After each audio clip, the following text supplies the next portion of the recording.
And welcome back, everybody. This is day 104 of our daily Bible reading. And this is going to be 1 Samuel chapters 21 to 24. So here we go. David flees to Nob, chapter 21. David went to the priest Ahimelech at Nob. Ahimelech was afraid to meet David, so he said to him, "Why are you alone, and no one is with you?" David answered the priest Ahimelech, "The king gave me a mission, but he told me, 'Don't let anyone know anything about the mission I'm sending you on, or what I have ordered you to do. I have stationed my young men at a certain place. Now, what do you have on hand? Give me 5 loaves of bread, or whatever can be found." The priest told him, "There is no ordinary bread on hand. However, there is consecrated bread, but the young men may eat it only if they have kept themselves from women." David answered him, "I swear that women are being kept from us, as always when I go out to battle. The young men's bodies are consecrated, even on an ordinary mission, so of course their bodies are consecrated today." So the priest gave him the consecrated bread, for there was no bread except the bread of the presence that had been removed from the presence of the Lord. When the bread was removed, it had been replaced with warm bread. One of Shaul's servants, detained before the Lord, was there that day. His name was Doeg the Edomite, chief of Shaul's shepherds. David said to Ahimelech, "Do you have a spear or sword on hand? I didn't even bring my sword or my weapons, since the king's mission was urgent." The priest replied, "The sword of Goliath the Philistine, whom you killed in the valley of Elah, is here, wrapped in a cloth behind the ephod. If you want to take it for yourself, then take it, for there isn't another one here." "There's none like it," David said. "Give it to me." David flees to Gath.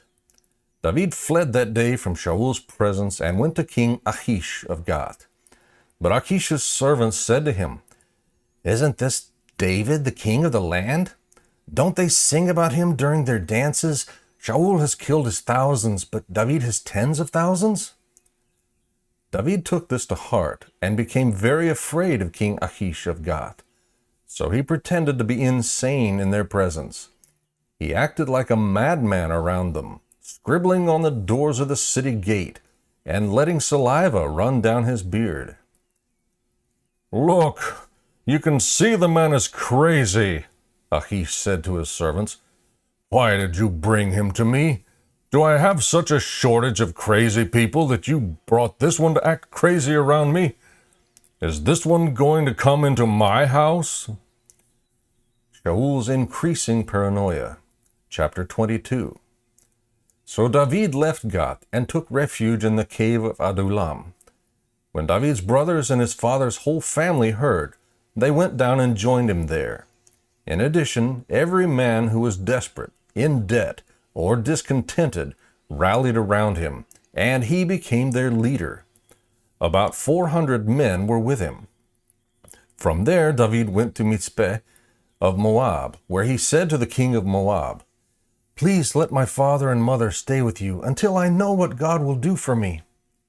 So he left them in the care of the king of Moab, and they stayed with him the whole time David was in the stronghold. Then the prophet of God said to David, "Don't stay in the stronghold. Leave and return to the land of Judah." So David left and went to the forest of Heret. Shaul heard that David and his men had been discovered.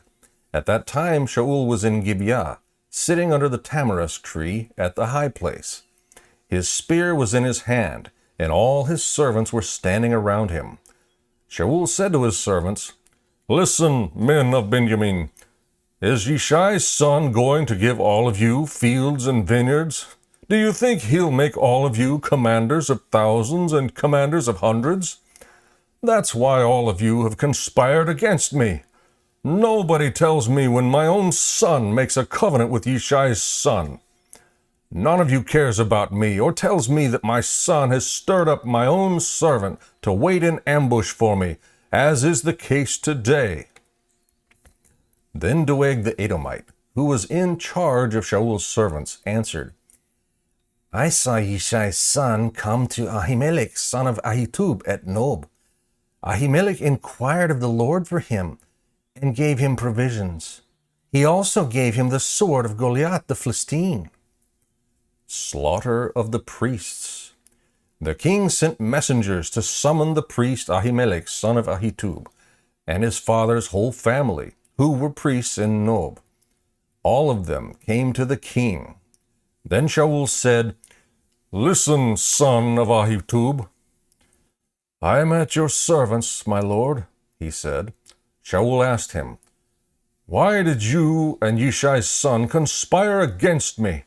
You gave him bread and a sword and inquired of God for him, so he could rise up against me and wait in ambush, as is the case today. Ahimelech replied to the king, Who among all your servants is as faithful as David? He is the king's son-in-law, captain of your bodyguard, and honored in your house. Was today the first time I inquired of God for him? Of course not. Please don't let the king make an accusation against your servant or any of my father's family, for your servant didn't have any idea about all this. But the king said, You will die, Ahimelech, you and your father's whole family. Then the king ordered the guards standing by him, Turn and kill the priests of the Lord, because they sided with David. For they knew he was fleeing, but they didn't tell me. But the king's servants would not lift a hand to execute the priests of the Lord. So the king turned to Doeg, Go and execute the priests. So Doeg the Edomite went and executed the priests himself. On that day he killed 85 men who wore linen ephods. He also struck down Nob, the city of the priests, with the sword, both men and women, infants and nursing babies, oxen, donkeys, and sheep. However, one of the sons of Ahimelech, son of Ahitub, escaped. His name was Abiathar, and he fled to David. Abiathar told David that Shaul had killed the priests of the Lord. Then David said to Abiathar, I knew that Doeg the Edomite was there that day, and that he was sure to report to Shaul. I myself am responsible for the lives of everyone in your father's family. Stay with me. Don't be afraid, for the one who wants to take my life wants to take your life. You will be safe with me. Deliverance at Keilah. Chapter 23. It was reported to David, Look, the Philistines are fighting against Keilah and raiding the threshing floors.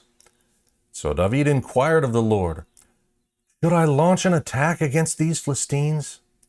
The Lord answered David, Launch an attack against the Philistines and rescue Keilah.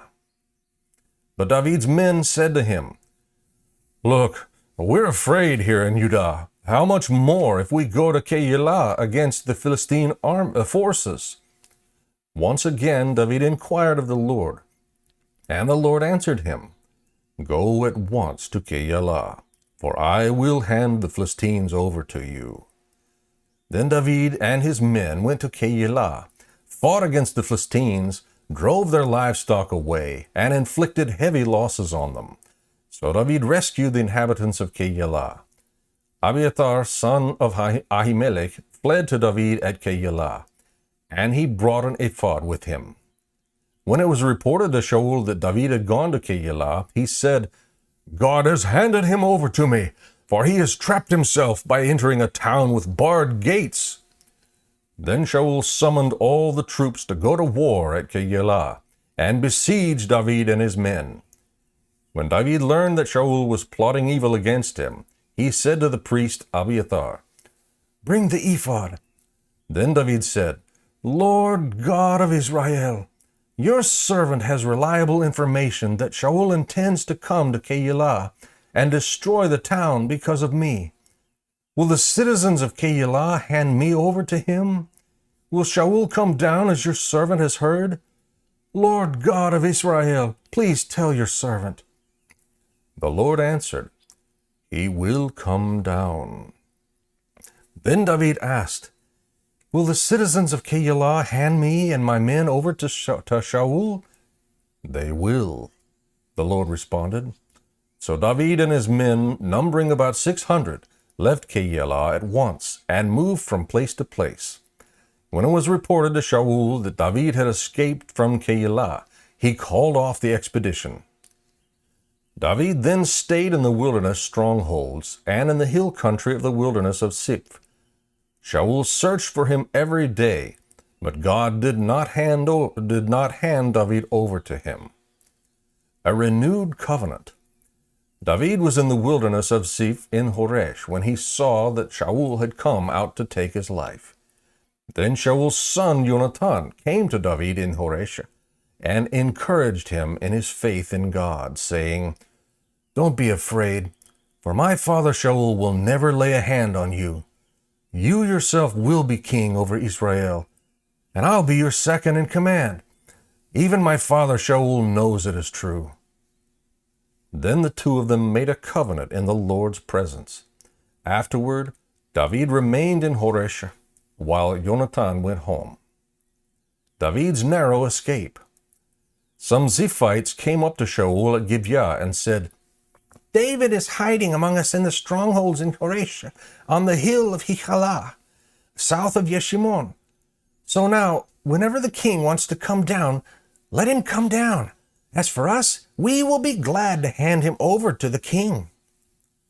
"May you be blessed by the Lord," replied Saul, "for you have shown concern for me. Go and check again.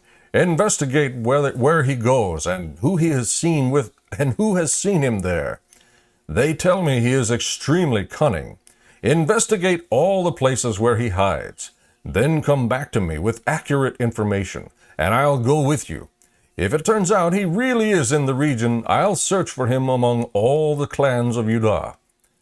So they went to Ziph ahead of Shaul. So David and his men were in the wilderness near Maon, in the Arabah, south of Yeshimon. And Shaul and his men went to look for him. When David was told about it, he went down to the rock and stayed in the wilderness of Maon. Shaul heard of this and pursued David there. Shaul went along one side of the mountain, and David and his men went along the other side.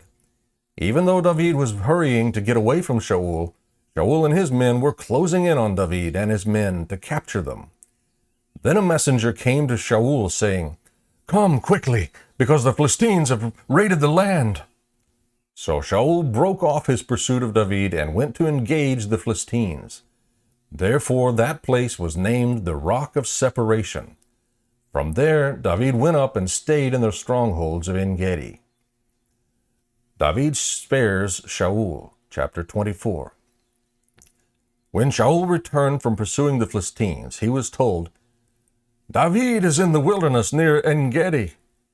So Shaul took 3,000 of Israel's fit young men and went to look for David and his men in front of the rocks of the wild goats. When Shaul came to the sheep pens along the road, a cave was there, and he went in to relieve himself. David and his men were staying in the recesses of the cave. So they said to him, "Look, this is the day the Lord told you about. I will hand your enemy over to you, so you can do to him whatever you desire." Then David got up and secretly cut off the corner of Shaul's robe. Afterward, David's conscience bothered him, because he had cut off the corner of Shaul's robe. He said to his men, "As the Lord is my witness, I would never do such a thing to my Lord, the Lord's anointed. I will never lift my hand against him, since he is the Lord's anointed." With these words, David persuaded his men, and he did not let them rise up against Shaul. Then Shaul left the cave and went on his way. After that, David got up, went out of the cave, and called to Shaul, "My lord the king!" When Shaul looked behind him, David knelt low with his face to the ground and paid homage. David said to Shaul, "Why do you listen to the words of people who say, 'Look, David intends to harm you'? You can see with your own eyes that the Lord handed you over to me today in the cave. Someone advised me to kill you, but I took pity on you and said, I won't lift my hand against the Lord, against my Lord, since he is the Lord's anointed. Look, my father, look at the corner of your robe in my hand, for I cut it off, but I didn't kill you. Recognize that I've committed no crime or rebellion. I haven't sinned against you, even though you are hunting me down to take my life. May the Lord judge between me and you, and may the Lord take vengeance on you from me. But my hand will never be against you. As the old proverb says, wickedness comes from wicked people. My hand will never be against you. Who has the king of Israel come after? What are you chasing after you? What are you chasing after? A dead dog? A single flea? May the Lord be judge and decide between you and me. May he take notice and plead my case and deliver me from you. When David finished saying these things to him, Shaul replied, Is that your voice, David, my son? Then Shaul wept aloud and said to David, You are more righteous than I, for I have done what is good to me, though I have done what is evil to you. You yourself have told me today what good you did for me. When the Lord handed me over to you, you didn't kill me. When a man finds his enemy, does he let him go unharmed? May the Lord repay you with good for what you've done for me today. Now I know for certain you will be king, and the kingdom of Israel will be established in your hand. Therefore swear to me by the Lord that you will not cut off my descendants or wipe out my name from my father's family. So David swore to Shaul. Then Shaul went back home, and David and his men went up to the stronghold. May the Lord bless the reading and study of his word.